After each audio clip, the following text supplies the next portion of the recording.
જય માતાજી મિત્રો, આજના નવા વિડીયોમાં આપનું હાર્દિક સ્વાગત કરું છું। આજ આપણે બતાવવા જઈ રહ્યા છીએ જીરા વિશે, અને જીરું અત્યારે 48 દિવસનું થઈ ગયું છે। આપ જોઈ શકો છો મિત્રો, જીરું બતાવશો જી।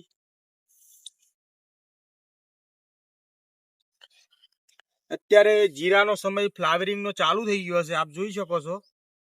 આપ જો બતાવો, આ રીતના ફ્લાવરિંગ જીરું બેસી ગયું છે, જો થોડું થોડું અંકુરિત થઈ ગયું છે,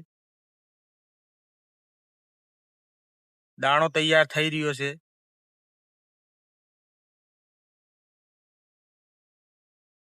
અને સારી રીતે આનો દાણો તૈયાર કરવાનો એટલે બ્રાન્ડનો સ્પ્રે તમે લઈ શકો છો। સ્પ્રેમાં કરી શકો છો, પંપથી સ્પ્રે કરી શકો છો।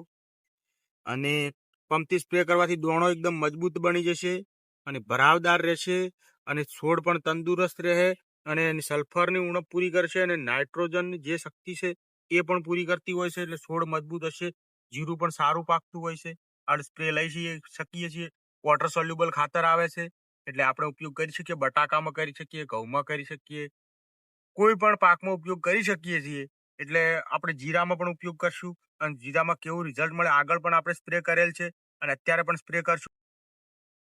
આપણે બ્રોન્ડ અને બ્રાન્ડનો સ્પ્રે લેશું, એના ભેગું આપણે ફંગીસાઇડ પણ લઈ શકશું। ફંગીસાઇડ એ લેવા કે જીવાણુનો ઉપદ્રવ્ય વધ્યો છે, વાતાવરણમાં ફેરફાર છે, એટલે આપણે ફંગીસાઇડ પણ લેશું। એટલે ચરમીનો સ્પ્રે અંદર ભેગો લેશું, સુકારાનો સ્પ્રે લેશું, અને આપ જોઈ શકો જીવાણુ આ રીતના અંદર તૈયાર થઈ ગયા છે। આપ જોવો, અંદર આ ચૂસિયા પ્રકારના જીવાણુ છે, આ જુઓ, આ રીતના જીવાણુ આ જો દાણા મજબૂત નહીં થવા દે, દાણાને ચૂસી લેશે, છોડને એકદમ કમજોર કરશે। એટલે આપણે ભેગું ફંગીસાઇડ પણ લેશું, અને બ્રોન્ડ અને બ્રાન્ડ પણ લેશું, અને પછી સ્પ્રે ભેગો કરીને જ કરશું, તો ફ્લાવરિંગમાં મજા આવશે, તમને રિઝલ્ટ પણ સારું મળશે, અને જીવાણુ પણ મરી જશે, અને સીધું રિકવર થશે।